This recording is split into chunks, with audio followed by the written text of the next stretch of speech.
Pour travailler dans la santé, il faut être un peu fou. Parce que soigner les gens, c'est obéir à deux principes fondamentaux mais contradictoires. Le principe de l'efficacité et le principe de la morale. Tous les acteurs de santé me disent la même chose. Qu'il s'agisse de directeurs d'hôpitaux, de soignants, de cadres de santé, de responsables de l'industrie pharmaceutique, dans l'assurance, ils sont tous tiraillés par deux forces opposées. La force de l'organisation d'une part, la hiérarchie, la logique des services, les budgets. Mais la force de la considération d'autre part, le soin des patients, la prise en charge de la souffrance et de la vulnérabilité. Bref, devant arbitrer en permanence entre des ressources matérielles nécessairement limitées et des besoins humains potentiellement absolus, tous les soignants sont pris dans le dilemme impossible du Dr Jekyll et de Mr Hyde. Devant jouer tour à tour des rôles incompatibles, celui du Dr Jekyll du respect, celui de Mr Hyde du budget. Le problème, c'est que ces deux rôles sont tout aussi nécessaires l'un que l'autre. Pas de soins sans budget, sans infrastructure, sans médicaments. Inversement, une organisation aussi parfaite soit-elle, qui ne prendrait pas un soin dévoué à ses patients, ne vaudrait rien.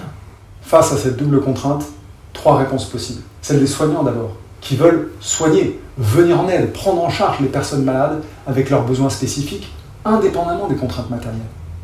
Deuxième réponse, celle des fonctions d'encadrement et des fonctions support, qui visent à la bonne marche des services, en respectant les contraintes budgétaires, les contraintes organisationnelles et juridiques.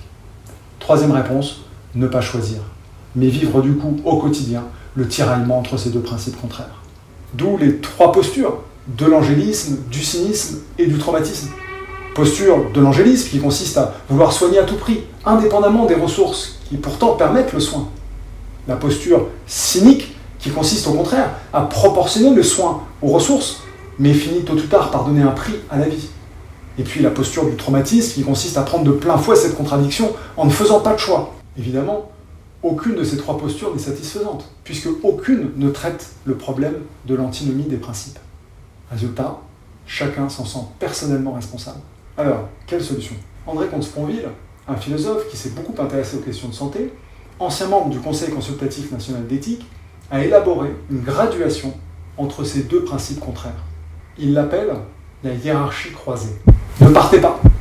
L'idée est très simple. Elle consiste à combiner deux ordres de valeurs. L'ordre des valeurs matérielles et l'ordre des valeurs morales. Suivant l'échelle des valeurs matérielles, c'est l'économie qui est au centre de tout, parce que c'est l'économie qui permet de financer la vie collective, et d'abord la loi, la justice, les tribunaux, la paix civile.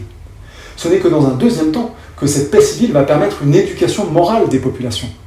Morale qui, à son tour, autorisera l'amour des individus les uns pour les autres tels qu'ils sont.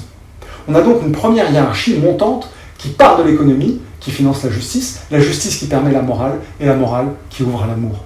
Mais cette hiérarchie ne rend pas du tout compte des valeurs individuelles. Pour l'individu, l'amour est plus important que la morale. On préfère être aimé pour soi-même qu'être respecté par principe. La morale est plus importante que la justice. On préfère être respecté par principe qu'être protégé par la peur du gendarme. Et enfin, on préfère être protégé par la peur du gendarme qu'être exploité économiquement sans limite. Ce n'est plus la hiérarchie des valeurs matérielles et collectives. C'est la hiérarchie des valeurs morales et individuelles. Or, ces deux hiérarchies, matérielles et collectives, morales et individuelles, cohabitent bien sûr.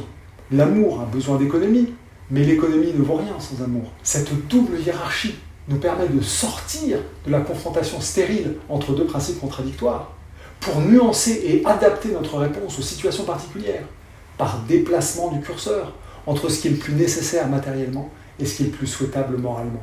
Pour conclure, la contradiction entre les biens matériels et le bien moral est indépassable. La délibération éthique ne prétend pas l'abolir, mais elle permettra le transfert de la contradiction au débat collectif qui aura la charge de fixer la bonne position du curseur dans chaque situation problématique, confortant ainsi les soignants par des décisions à la fois motivées et légitimes.